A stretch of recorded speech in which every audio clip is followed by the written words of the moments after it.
Bonjour à tous, c'est Trading avec vous. Donc là, je vais vous faire une vidéo explicative pour bien vous expliquer sur le Bitcoin. D'accord? Vous pouvez me critiquer, dire ce que vous voulez, mais là, je vais vous présenter et vous expliquer. Comme ça, vous allez comprendre grosso modo ce que va faire le prix, risque de faire le prix, d'accord? Que moi, personnellement, je vois. Je suis pas conseiller financier, mais vais vous donner le max d'informations que vous puissiez manager vos positions, d'accord, sur les alts, sur le BTC et pas être surpris et d'être préparé psychologiquement à ce qui risque de se passer. Donc on sait que les marchés financiers en ce moment, les indices, donc avec l'annonce des taux qui va faire qu'augmenter et l'inflation pour maîtriser l'inflation. Donc on sait que les indices, ils corrigent en ce moment. Donc vous avez la correction qui était inévitable car on doit aller chercher un plus bas par rapport à celui-là. Ok. Pourquoi on va aller chercher ce plus bas? Je vais vous l'expliquer ensuite. Donc là, on va ici, je suis en H1, donc en une heure. En une heure, je sais que j'ai ce sommet-là qui a été créé préalablement.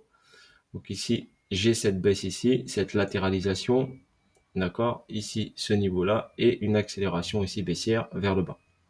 Si on constate bien ici, on a un petit bloc ici, d'accord, et là, c'est comme si on avait une manipulation, donc une accumulation suivie d'une manipulation avant d'avoir une distribution. Pour moi, la manipulation n'est pas encore terminée, d'accord? Parce qu'elle peut se faire bien sûr en deux temps, donc une A, une B et une C pour descendre en bas et aller chercher un niveau important. Le niveau important, je vais vous l'expliquer pourquoi on va aller le chercher. Là, je sais que j'ai le high monthly, donc ça c'est la bougie monthly, donc ça c'est une bougie monthly, tout ça. J'ai le low monthly, le high monthly, d'accord? Pour l'instant, le high n'a jamais été inquiété. Et le low ici, pour l'instant, a été créé préalablement le 21 novembre 2022. Là, on constate quoi ici? Donc, on constate ici une intention haussière, une réaction, une latéralisation. On va chercher un plus bas par rapport à celui-ci. Et ensuite, on a une montée ici. On appelle ça en complexe pullback. Donc, ce complexe pullback ici est venu chercher quoi? La liquidité de ce sommet-là. Là, j'ai tracé pour un repère au niveau Fibonacci des niveaux. Donc, ça s'appelle une boîte de Gann. Une boîte de Gann avec des niveaux où j'ai mon 50% qui est ici sur le high monthly et le low monthly qui me donne un repère de niveau. D'accord? Ensuite, j'ai tracé mon Fibonacci par rapport à ce high dernièrement, ici, ce high dernièrement effectué et par rapport à ce plus bas. Donc, qu'est-ce qui s'est passé? Le prix est revenu au-dessus de la ligne des 50. Donc, on est passé en zone ici premium, on appelle ça, par rapport à ce high et ce low. D'accord? Donc, on est passé ici au-dessus de la ligne des 50. Donc là, on est passé en zone premium. Donc, il a fait le boulot, on va dire grosso modo, revenu prendre cette liquidité-là et titiller la zone ici de demande. D'accord? Donc, on risque fortement, bien sûr, d'aller ici visiter, bien sûr, d'aller faire un nouveau low, donc un nouveau plus bas ici. D'accord? Et créer un nouveau low monthly. Ok? Low monthly de notre mois de décembre. Donc là, on a une distribution qui s'est formée ici. J'avais dit, j'attendais une UTAD, donc une hausse. Donc on constate bien ici qu'on a ici une montée du prix, une prise ici, donc ici un sommet, ici un autre sommet, d'accord, et ici un double sommet effectué. Donc là, on a une trendline ici qui suit ici le prix. Donc ce mouvement-là est venu chercher la trendline supérieure par rapport à ce mouvement-là. Donc j'utilise les trendlines juste pour repère. Et cette trendline baisse. On a ici engendré une sortie de cette trendline ici, une sortie de cette trendline ici. D'accord, bien sûr, pour inciter à vendre, pour derrière aller pousser le prix vers le haut et aller chercher des liquidités pour les shorteurs qui ont été un peu trop pressés. D'accord? Ou qui ont mis un stop trop serré. Donc c'est de la liquidité facile à prendre. Donc là, pour ma part, donc on est venu ici sur ce niveau-là, ici. Donc j'attendrai bien sûr une bonne validation de cette distribution qui logiquement doit revenir dans la zone des 16 700, en dessous des 16 700. Donc si elle vient dans cette zone-là, donc j'attends que le prix arrive ici. Bien sûr, j'ai pris moi un sell sur ce niveau-là ici, d'accord, qui est déjà sécurisé. Donc même si le prix revient vers moi, il est déjà sécurisé. Mais pour valider ma distribution et mon analyse, il faut que le prix passe sous les 16 700. D'accord? Dans cette zone-là déjà. Et après, il ira chercher beaucoup plus bas. Pourquoi j'attendais un sommet? Parce que je vous ai dit, donc cette descente pour moi n'était pas assez profonde.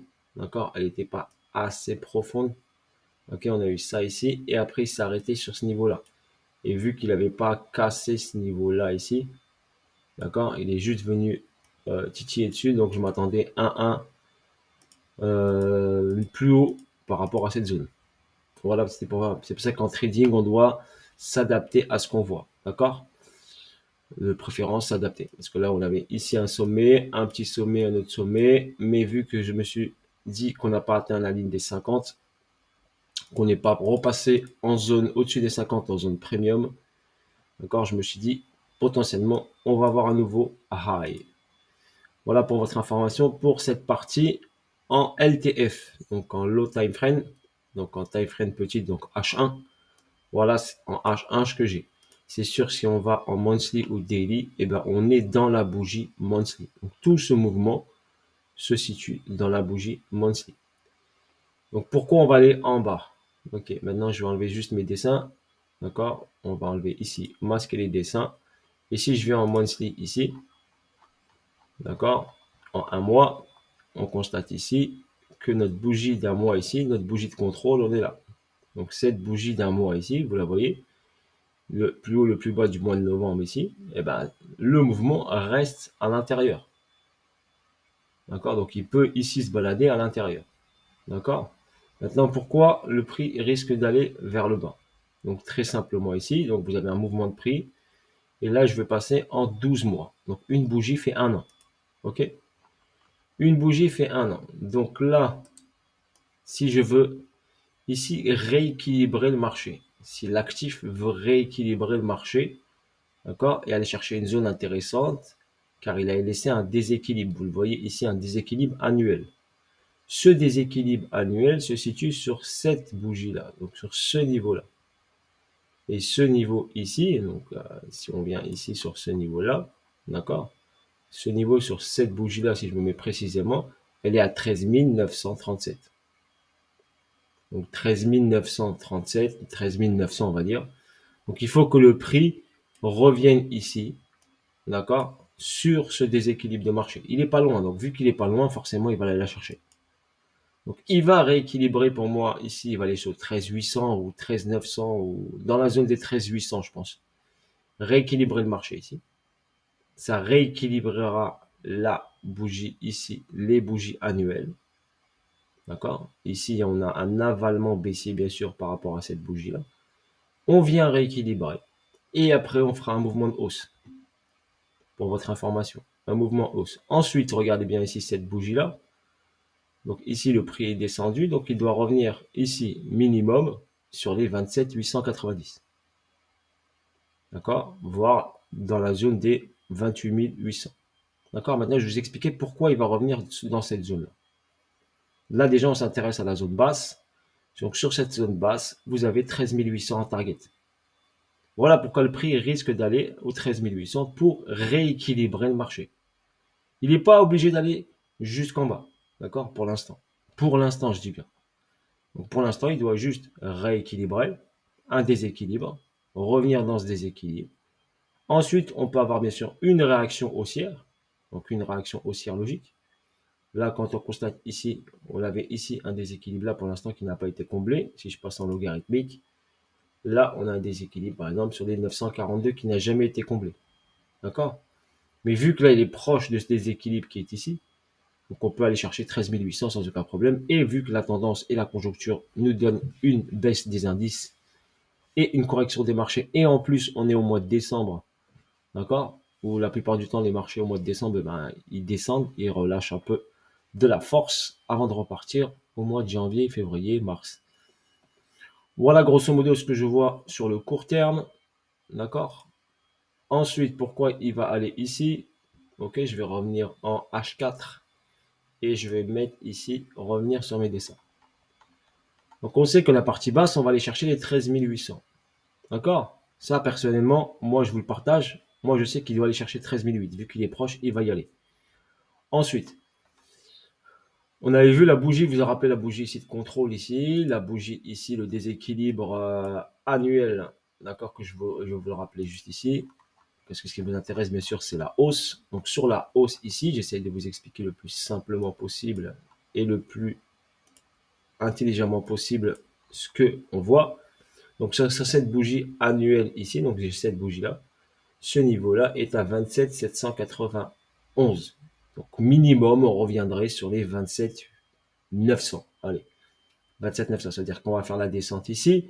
Ensuite, on aura une bougie bleue ici qui emmènera le prix vers les 27 700, d'accord, sur la bougie, par exemple, de, exemple, début janvier.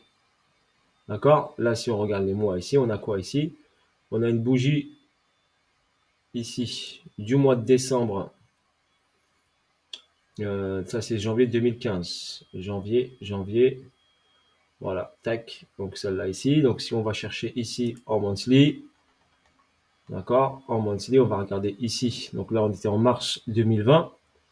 Ici, mai 2021, avril, décembre. Donc là, en décembre 2020, on a une poussée ici. D'accord, un beau rallye haussier.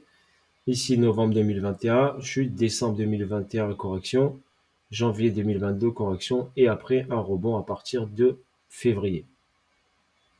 D'accord. Donc, si ici, on repart, pour moi, on vient chercher ici, au minimum, les 27 600 pour rééquilibration marché, idéalement dans les 30 000. Maintenant, on va aller ici en H4, et on va regarder plus précisément pourquoi il doit aller dans cette zone. Donc, je vais vous expliquer grosso modo. Donc là, j'ai mon A6 moi ici, d'accord, au 25 500. On a dit 27 800, vous vous rappelez? Donc 27 800, ça correspond à quoi? Bah, ça correspond à cette zone-là, à cette zone qui est ici. Ok? Pourquoi ce serait judicieux de revenir sur cette zone? D'accord? Ce serait judicieux de revenir sur cette zone, car c'est ici la cassure de notre structure. C'est la cassure de notre structure ici. Donc cette structure-là. Ok, donc cette structure là, donc là j'ai une structure ici, la structure majeure ici, pas la plus importante, mais cette structure ici, majeure ici, a été cassée ici, et ce qui a engendré ensuite la continuité de baisse. Donc ce bloc, on appelle ça un bloc, ok, un breaker block ou un bloc bullish bearish si vous voulez, c'est-à-dire qu'à partir d'ici, le prix est devenu bearish, est devenu baissier.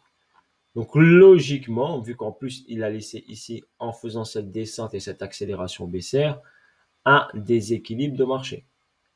D'accord? On avait dit qu'on reviendrait dans les 27. Donc je reviens dans les 27, je reviens ici. D'accord? La zone ici, on va même la tracer si vous voulez. Je vais prendre ici et je vais tracer ce niveau-là. Et je vais le mettre en mauve. Et on va revenir en daily. Donc ce niveau mauve ici, regardez, ce niveau mauve, et ben c'est ce niveau-là. Donc c'est ce niveau pertinent de 27 734 de la structure. Donc on doit, pour rééquilibrer le marché sur une bougie annuelle, revenir dans cette boîte. D'accord? Comme si on faisait, c'est simplement expliquer, un pullback. D'accord? On reviendrait dans un pullback. Donc là, on a quoi sur ce niveau-là? Et bien ici, on a un déséquilibre de marché. Donc potentiellement, on peut revenir par exemple, on a un déséquilibre ici sur les 28, un déséquilibre ici sur les 29.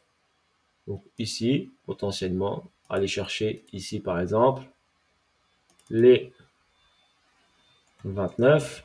Donc là par exemple, hop, je vais mettre un petit dollar.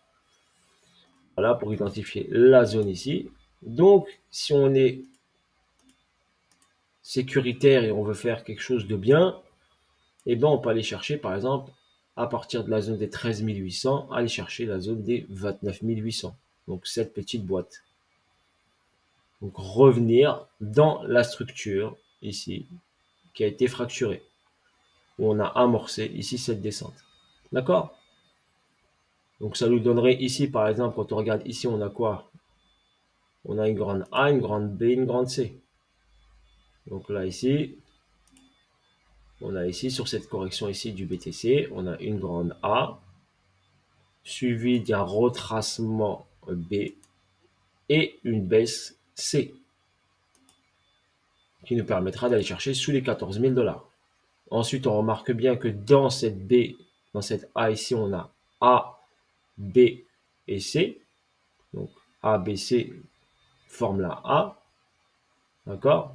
Ici, on a quoi? Une distribution qui est mise en place ici, avec un BC, un UT, un test et une descente. D'accord? Et ensuite, on est parti chercher vers le bas ici, également en 3 temps. Donc, une A, correction B, pour chute C. Donc, on est sur la chute C et sur la fin de la grande correction pour avoir un élan haussier. D'accord? Donc, on peut avoir, bien sûr, ici, donc cette grande A qui représente tout ça, aller chercher une B pour ensuite aller chercher une descente vers les 10 000 $, par exemple, ou 9 000 ou 12 000, ou revenir en bas. Ok, voilà personnellement ce que je vois. Donc, après, moi, je serai très vigilant quand on arrivera sur ce niveau-là. Après, rien n'empêche, s'il y a assez de force, d'aller chercher la zone qui est au-dessus. Mais pour l'instant, au niveau sécuritaire, si le prix, bien sûr, on part ici vers le haut, on va chercher cette zone. Je serai très vigilant sur la zone des 29-32 000 $. Pour moi, c'est la zone où il risque de revenir. 29-32 000, c'est pour moi la première étape pour valider, d'accord, de la force et un retournement haussier. Voilà ce que je peux vous dire sur le Bitcoin. Principalement, moi, personnellement, ce que je vois, j'ai essayé de vous expliquer le plus simplement possible. Par rapport à moi ou ce que je vois sur les marchés financiers par rapport à mon expérience personnelle. Donc, je ne suis pas un conseiller, je vous donne juste, partage mes analyses, ma vision perso avec vous. Si vous voulez la prendre, vous la prenez à titre indicatif. D'accord? Il y en a des gens qui m'ont dit, oui, tu avais dit 52 000 $. Oui, 52 000 $, on doit y aller. Mais le marché, ne pas oublier le marché, ben, on a eu des FTX, des chutes d'FTX, des Luna qui ont perturbé le cours du prix, qui ont accéléré vers le bas. D'accord? N'oubliez pas tout ça, tous ces facteurs-là. Donc après, on regarde ce qui se passe. Et forcément, quand on a des mouvements forts comme ça, et ben, ça marque des niveaux. Et ces niveaux, pour les fracturer, et ben, il faut beaucoup de force. On ne va pas les fracturer en 2-2. D'accord? Et en ce moment, la force acheteuse, eh ben, elle n'est pas super présente sur le Bitcoin. D'accord? Pas comme ici, sur ce niveau-là. Si vous mettez par exemple les volumes, bon là je suis sur Bitstamp, mais si on met les volumes, on remarque bien ici que les volumes sont très très faibles par rapport à l'avant ATH. Si on regarde ici, il y a énormément de volumes et là les volumes sont vraiment bas. Donc la force, eh ben, il y a de l'argent dans les marchés financiers, mais la force est moins importante qu'au départ. Donc c'est pour ça qu'il faut faire très attention. Ok? Et manager bien ses positions, s'adapter au marché. C'est pour ça que je vous fais des mises à jour et des mises au point. OK? Et j'essaie de vous donner le contenu et m'adapter au marché par rapport aux informations que le cours et le graphique me donnent. D'accord? Et bien sûr, les news et la décision de la Fed. Il y a plein de trucs qui rentrent en jeu, qui perturbent bien sûr le prix. Si on regarde bien notre bougie monthly, ben sur notre bougie monthly, ben le prix, il est que là. Ça veut dire ici par rapport à ici, depuis 9 novembre, bah, il a fait quoi comme variation le DJ, non, le BTC? Bah, de 15 000 $ à 18 000 $. Et il est dans 3 000 €, dans 3 000 $ ici. On est sur un mouvement dans une fourchette de 3 000, qui n'est pas du tout habituel pour le Bitcoin. Bitcoin, des fois, il fait des variations de 5 000, 10 000, tout ça parce qu'on n'a pas de force. D'accord? Donc, il faut aller chercher de la force. Et reprendre, et les gens reprennent de la confiance. Peut-être on va aller chercher, bien sûr, un niveau des 13 800, et ben ça va donner de la force à l'actif pour pousser vers le haut et provoquer les achats massifs sur cet actif. Sur ce, bis à tous, bonne journée à tous, et je vous dis à bientôt pour de nouvelles vidéos et de nouvelles aventures. D'accord? Allez, si le trading était là avec vous, n'hésitez pas à me laisser des commentaires. Si vous aimez, ben, n'hésitez pas à liker. Ok? Sinon, laissez-moi un commentaire. Bis bis. Ciao, ciao.